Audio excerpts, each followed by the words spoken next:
الله أكبر الله أكبر الله أكبر لا إله إلا الله الله أكبر الله أكبر ولله الحمد.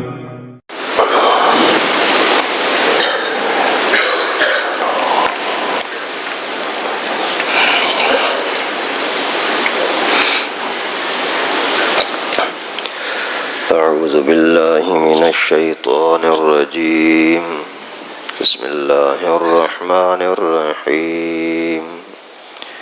كذبت ثمود بالنذر فقالوا أبشرا منا واحدا نتبعه إنا إذا لفي ضلال وسعر ألقي الذكر عليه من بيننا بل هو كذاب أشر سيعلمون غدا من الكذاب الأشر.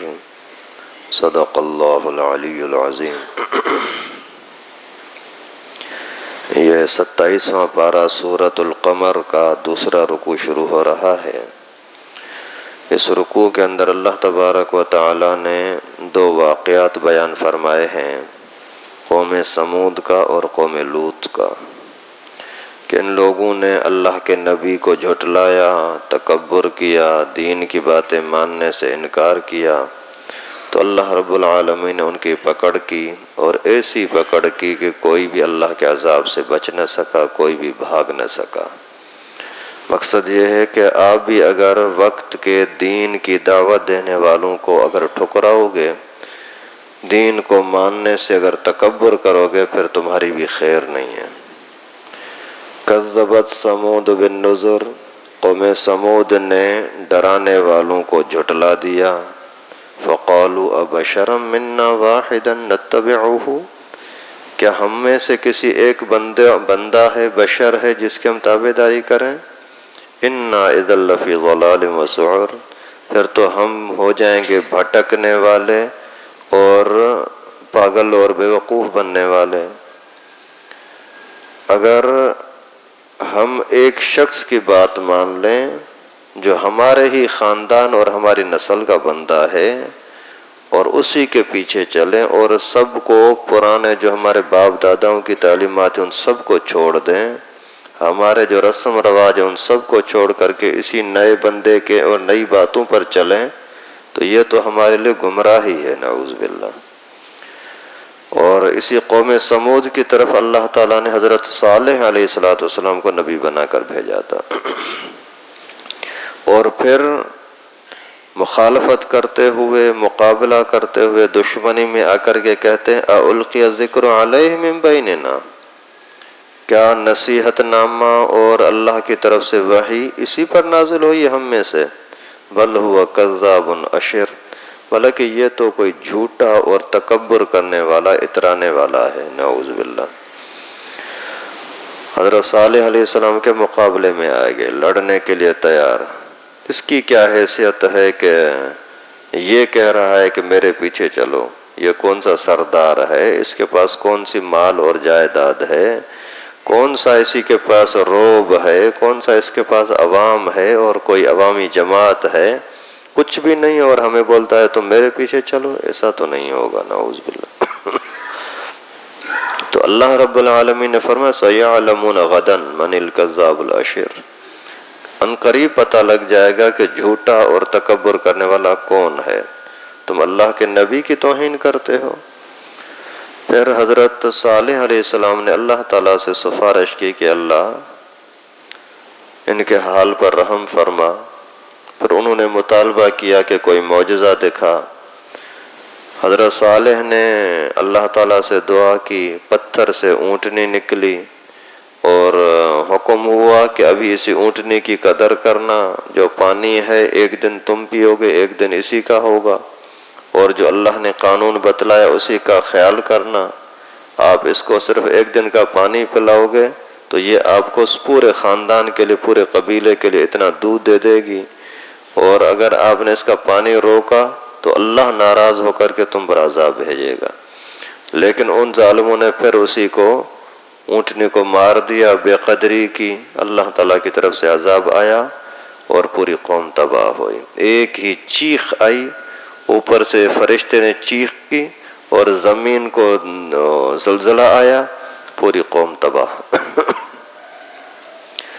تو اللہ تعالیٰ فرماتے ہیں اِنَّا مُرْسِلُ النَّاقَةِ فِتْنَةً لَهُمْ، ہم ان کے آزمائش کے لیے اونٹنی کو بھیجنے والے ہیں۔ فَارْتَقِبْ وَاسْتَبِرْ، آپ ان کے ساتھ انتظار کریں اور صبر میں رہیں۔ فَارْتَقِبْهُمْ، آپ ان کے انجام کا انتظار کریں۔ وَاسْتَبِرْ، اور صبر اور برداشت کرتے رہیں۔ وَنَبِّئْهُمْ أَنَّ الْمَاءَ قِسْمَةٌ بَيْنَهُمْ، آپ ان کو سمجھا دو کہ پانی حصے کے ساتھ ہوگا، ایک دن تمہارا ایک دن ان کا۔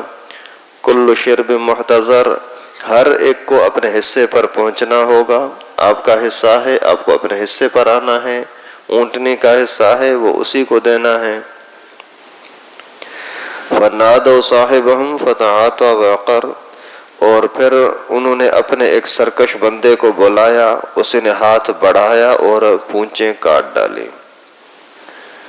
اس کا کچھ پس منظر یہ تھا کہ ایک بہت بڑا ظالم، سرکش قسم کا، ڈاکو قسم کا آدمی تھا، اور وہ کسی عورت پر عاشق تھا۔ اسی عورت کی ماں نے بولا کہ میرے بیٹی کے ساتھ دلچسپی ہے؟ بولا ہاں بالکل۔ چاہیے؟ بولا ہاں۔ تو اس کے لیے ایک شرط ہے۔ کیا؟ یہ جو اونٹنی ہے نا، یہ پورا پانی پی جاتی ہے، ہماری کھیتوں کی طرف ہمارے جانوروں کے لیے پانی بچتا ہی نہیں ہے، اس کو مار دے۔ اس نے بولا یہ کوئی بڑی بات تھوڑی ہے، نعوذ باللہ۔ تو اسی قذار ظالم نے کیا کیا کہ جا کر اس اونٹنی کو کاٹا۔ حضرت صالح علیہ السلام کو پتہ لگا کہ یہ کوئی اس طرح کی غلط حرکت کرنے والا ہے، بہت سمجھایا، وہ نہ مانا۔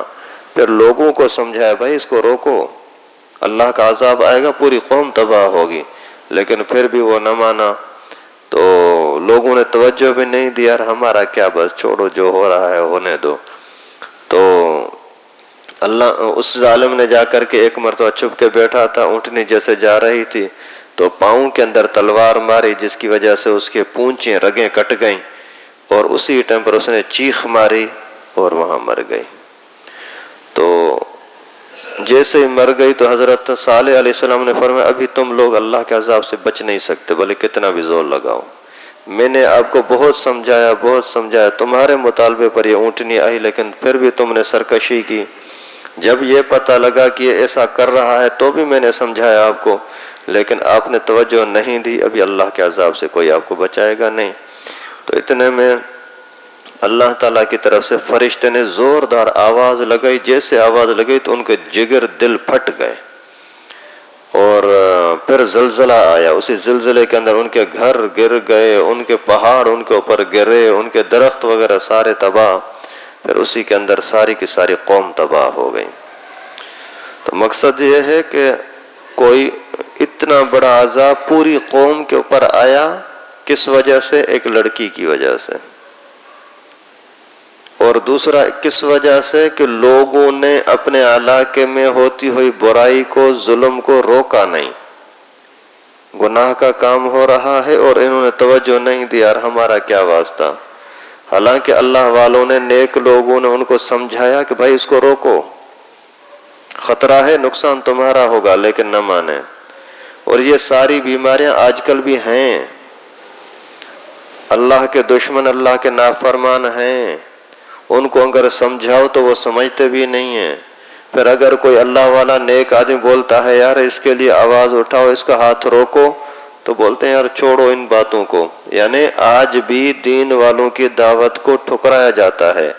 یہ 100% اللہ کے عذاب کو بلانے والی چیزیں ہیں، لیکن رسول اللہ صلی اللہ علیہ وسلم کے دعاؤں کے صدقے جلد عذاب نہیں آتا، لیکن یہ لوگ عذاب کے حقدار یقیناً ہیں، آج نہیں تو کل، دنیا میں نہیں تو قبر میں، اور آخرت میں آئے گا ضرور۔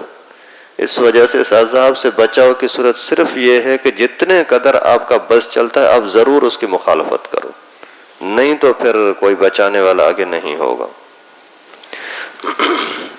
تو اللہ تعالیٰ فرماتے ہیں کہ فَكَيْفَ كَانَ عَذَابِي وَنُذُرْ، پھر کیسا رہا میرا عذاب اور میرا ڈرانا۔ میں تو آپ کو بار بار سمجھا رہا ہوں، میرا نبی تو آپ کو سمجھا رہا ہے۔ جب نہ مانے، اِنَّا أَرْسَلْنَا عَلَيْهِمْ صَيْحَةً وَاحِدَةً، ہم نے ان کے اوپر بھیج دی ایک ہی چیخ، فَكَانُوا كَحَشِيمِ الْمُحْتَظَرِ، تو یہ ہو گئے ایسے چبائی ہوئی چیز کی طرح یا چورا چورا کی ہوئی چیزوں کی طرح، جیسے کسی کو مار کر کے اور کوٹ کوٹ کر کے اور چورا چورا کر دو، ریزہ ریزہ کر دو، یہ بھی ایسے ہو گئے۔ وَلَقَدْ يَسَّرْنَا الْقُرْآنَ لِلذِّكْرِ فَهَلْ مِن مُدَّكِرٍ، بے شک میں نے قرآن کو سمجھنے کے لیے آسان کیا ہے، لیکن ہے کوئی سمجھنے والا؟ اگر تم سمجھنا نہیں چاہتے تو زبردستی تو اللہ تعالیٰ بھی نہیں سمجھائیں گے۔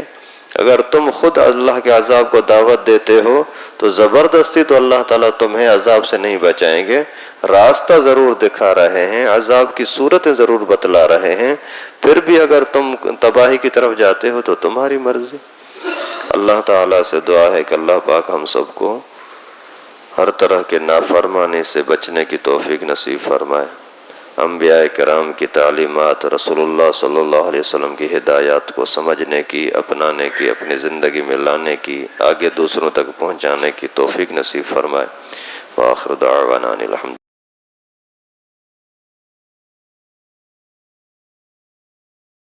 لائک کریں ہماری ویڈیو کو، سبسکرائب کریں اور ساتھ میں بیل آئیکن کو دبانا نہ بھولیں۔